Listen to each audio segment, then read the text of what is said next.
to my channel. My name is Reese, the Psych PA, and I'm glad that you joined me today. If you guys are new here, please hit that subscribe button so that you can be notified every time I do an upload, which is every Saturday, and now it's going to be on Mondays, so stay tuned for that. Okay guys, so today I kind of want to talk about my highlights from PA school. If you have not been following me, a little bit of background information. I went straight from undergrad to PA school. I was in the first class at Francis Marion University of PA students, and I was the youngest in the class. I applied to Francis Marion University. That was the only school that I applied to and luckily got in.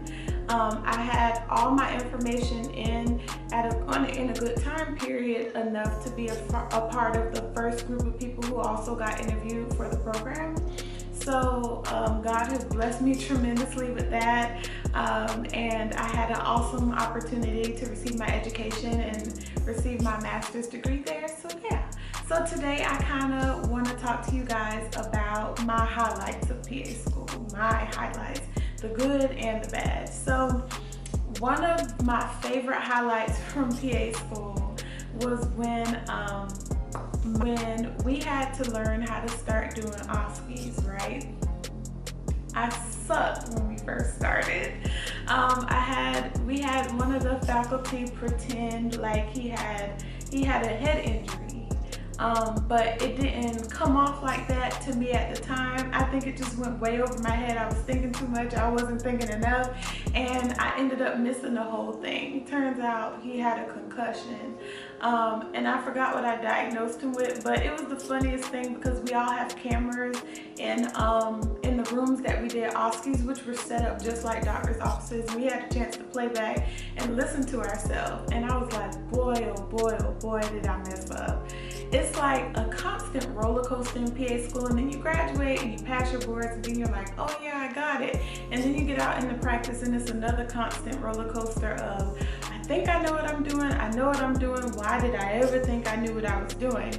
And I mean, that's the life that you're choosing to live, being a part of medicine. Medicine changes every day.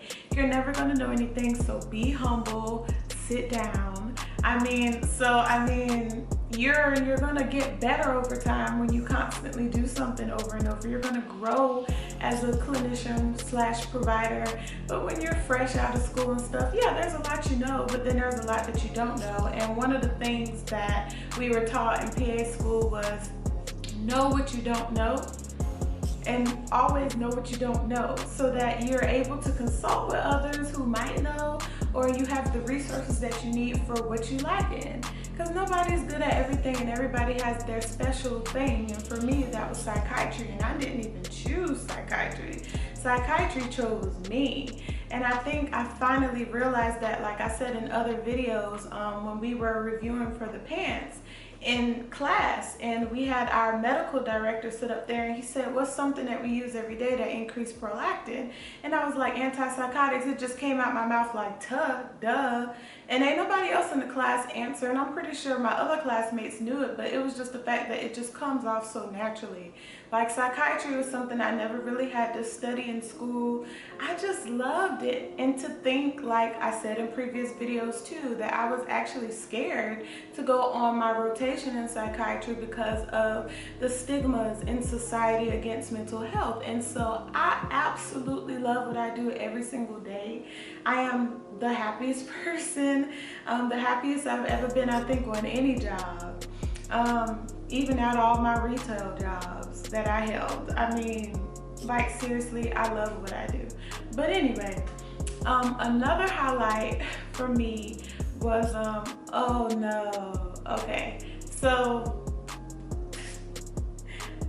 on my family medicine rotation, I remember this guy, and he came in, and the doctor, he was always like, he would come like maybe 30 minutes late or whatever, so I would already be seeing his patients, and one of his patients was like overweight, and we were trying to have the conversation of better, healthier lifestyle choices, lifestyle modifications, little things that he could do.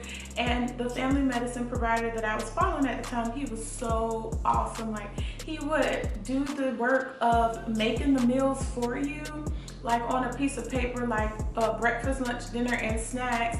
And he put it together and he was like, this is a 1,200 calorie diet, this is 15, and so forth. And so we would be like, yeah, if you follow this diet, you'll lose weight. So they couldn't have an excuse that they didn't know what to eat. Like, he already had did the work. So anyway, I come in the room with a 1,500 calorie diet sheet, and I'm telling him about it. He was like, baby, let me tell you the story. And I was like, oh Lord, what did I do now? And so he was like, okay. So I had this friend, and he was like, him and his whole family was big. And he said every Thanksgiving, they would have a fried turkey and a baked turkey, right? And he was like, but this particular person had to have his own. Like, everybody else had a turkey that they ate off of and they shared, but he had to have his own whole turkey and chicken, right? He said he would sit there and eat it, and maybe not both turkeys, but at least one whole turkey, whatever. Anyway, I'm getting to the point. So he said when the man passed away, it took a crane to lift him up and put him in the ground. And then he paused and he was like, damn shame. I lost it. I lost it. I lost it. It might not seem funny to you guys, but it was one of the highlights from my very first rotation, #1 in a whole new year.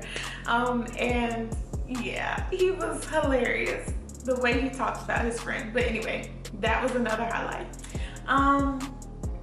Oh, speaking of rotation, so another highlight for me was when I saw my first delivery in OBGYN. In OBGYN, if it wasn't for psychiatry, I would be in OB. Let me tell you, like, the very first baby I saw born, it was a vaginal birth. It was like not spontaneous, but the baby wasn't due to be born, but she was coming anyway. She was coming a little early. Mom had already been on bed rest, and she had started with the contractions, and we tried to give her some, you know, like tocolytics to kind of slow that down. And we were just like, okay, well, she's a little early, but she is full term.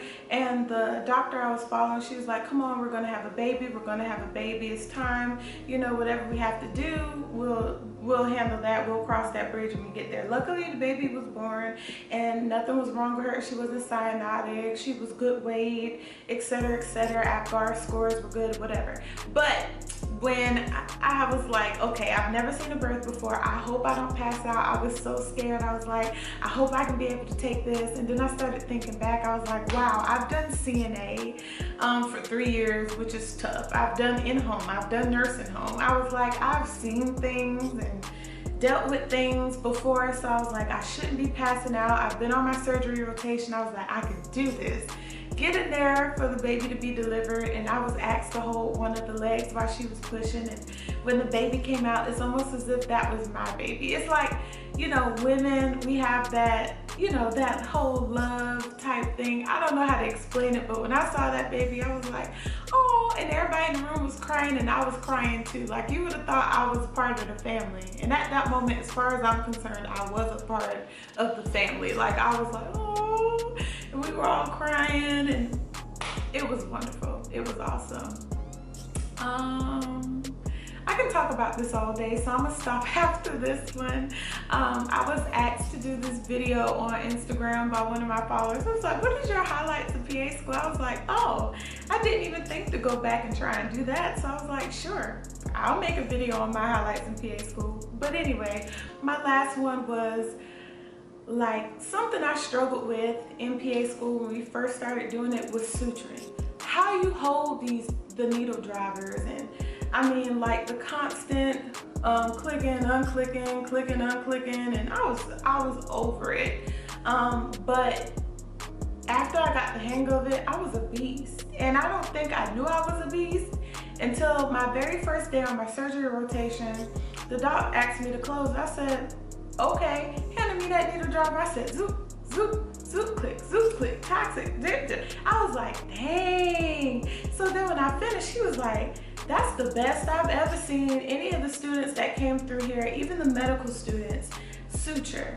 And when he gave me that compliment, being that he was one of the oldest doctors there, and one of the ones that, you know, was respected, but a lot of people really, you know, I'm not gonna say that. But yeah, I mean, when he gave me that compliment, I was like, oh, maybe I am good. And then I did it again because on the surgery rotation, it was like 3 or 4 doctors we were following around. And I closed again for, I think it was a hernia repair. I did a sub-Q and then I did a simple interrupted. And he was just like, wow, like if you need, he said, I didn't see you hesitate. He was like, you didn't take extremely long. He said that you sutured like you've been doing this like for real, for real. And I was like, yeah, I guess I do suture that way. Like, I don't know, like it took a minute. I was like, thank you. But in a way I was like, wow. And looking back on it, it just further confirms like when you're in PA school, you're not gonna get everything right all the time. But when you are like complimented by a doctor who's been in the game for years and it's your very first day and you ain't never like sutured nobody for real. That was even before my emergency medicine rotation. I was like, dang. But I did well. I'm not even gonna downplay it. I did well and I was like, wow, I'm proud of me. So that was another highlight. And of course, the major highlight was white coat ceremony and of course, graduation. I have stories for days, but I don't want to keep like running because as I've said in previous videos, y'all know your girl can talk. I am very long-winded. So I'm gonna cut it off here, guys. That's it for my story time on my highlights in PA school. Of course, if you have any questions or any comments, leave them down below. And if you don't already follow me on Dreams Inspire Life on Instagram, please do, because I have good things coming down the pipeline for you. And I also do polls and I let people vote on what they think I should do or talk about next, or what they think, what type of content I should be putting up on my page and things like that. So I look forward to it, and I have some goodies coming down the pipe on you. You may or may not get a new upload from me early next week, so just keep your eyes open for that. And more questions and more medical content coming your way. As always, I hope you guys enjoy your weekend, and I'll see you next week. Bye.